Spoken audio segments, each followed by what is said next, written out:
joining me this afternoon and taking time out to just update all of our chamber members on what's happening with the A417 project. Do you want to start by introducing yourself and how you are part of the project? Sure, and good to see you again, Lindsay. Hope you're well. My name is Mike Goddard. I'm the project director for National Highways, and so my role is to lead the project team in the day-to-day project management and development of the scheme, but also to act as sort of the face of the project, if you like, as well. So to come out, discuss with advocates and business groups like the Chamber of Commerce and others across the region, and really see how we can work together to develop this important scheme. Thank you. You've obviously been with the project for some time now, and I'm sure it feels very much like a small child that's been growing. Where are we along the pathway? We've seen a lot of information coming out, sort of pictures and plans. What's the current status of the project? You're absolutely right, Lindsay. So it's my second child. It's actually my oldest one. So yeah, 6 years of work has got us up to this point where we have in May we finished the development consent order examination. So that's the planning application examination, and we're now in a period where the planning inspectorate are writing their recommendation report that will go to the Secretary of State in mid-August, and then the Secretary of State will take 3 months to make a decision on that recommendation. So that will take us forward to about mid-November for a decision on whether or not development consent will be granted. Um, so we are in the background. We're not resting on our laurels. We are busy making plans for construction. That's due to commence from February 2023. And we're putting in place all the things we need to hit the ground running once a decision is made. So by that I mean forming our construction team. We are talking to landowners about gaining access, but also then starting to place orders as well for materials, plant, and things like that. So a lot of activity going on at the moment, and from early next year, in just about 6 or 7 months' time, you should start seeing activity on the ground if we get that decision from the Secretary of State.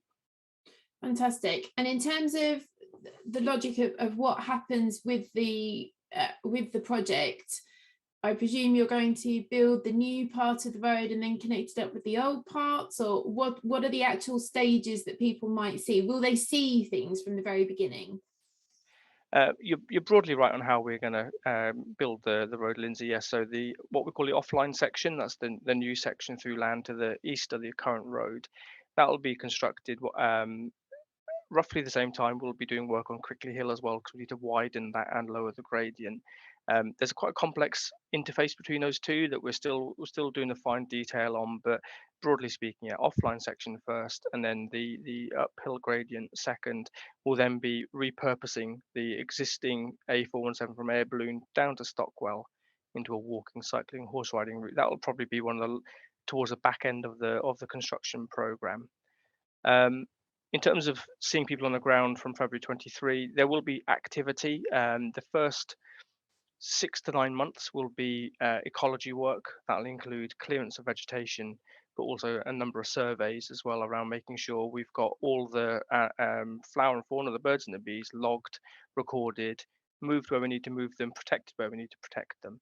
So it won't be a big bang diggers on the ground from February 23. There will be a slow, steady increase, and it'll be survey work, veg clearance, and then we'll also start establishing our site compounds as well. And at the moment, we're looking at two different compounds at either end of the scheme, a potential for a third one in the middle as well. So there'll be a lot of planning work going on and installing all the infrastructure that goes along with that. The real work will kick off from the tail end of 2023. So September, October time 2023 will be when we start. I say real work as an engineer. That's when we start opening up the ground, digging, excavating, and starting to form the new road. Fantastic. And what is the proposed completion of the project? Are we 2024 or? So we think it's about a 3-year build to get the main line open. That will take us to about summer 2026. Obviously, this is all subject to a consent being granted and the usual variances that can happen in a construction scheme of this size. But we think, and we've made an allowance for the risks we know about, that we think we'll have the new road open by about August, September 2026. So in terms of local businesses and potentially those that are using that route not only to get in and out of work, but potentially transporting their goods, I guess it's going to be really key for them to keep updated on what's happening so that they know at every stage which bit might be closed, which bit might be diverted, and obviously what happens. Is there somewhere that people can go to keep an eye on things? Absolutely, that's going to be key. Information is key for us, and we're starting to ramp up our comms on that over this summer, getting ready and starting to inform people throughout the build phase as well. There'll be regular updates. We'll be having a mailing list where we can send information directly to people's inboxes. But we also have our website at nationalhighways.co.uk. If you just type A417 missing link into your search engine, it will come up towards the top there.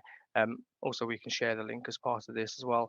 We've also got an email address that anyone can get in touch with, which is A417 missing link at airballoon@nationalhighways.co.uk. Again, we can share that as well.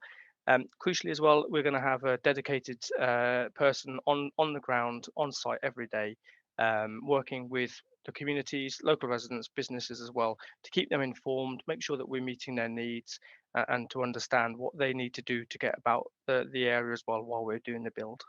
Fantastic. That sounds really good. Obviously, patience is going to be a virtue. Yeah.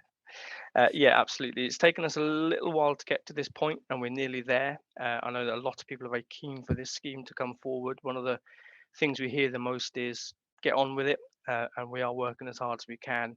Um, During the build phase, we're going to see some disruption, and that's unfortunate, but it's the nature of a scheme of this size. We're working as hard as we can to make sure that we maintain the capacity of the current road and also the speed limit of the road as well. We think it'll be largely the same as it is, but there will be times where there will be some disruption.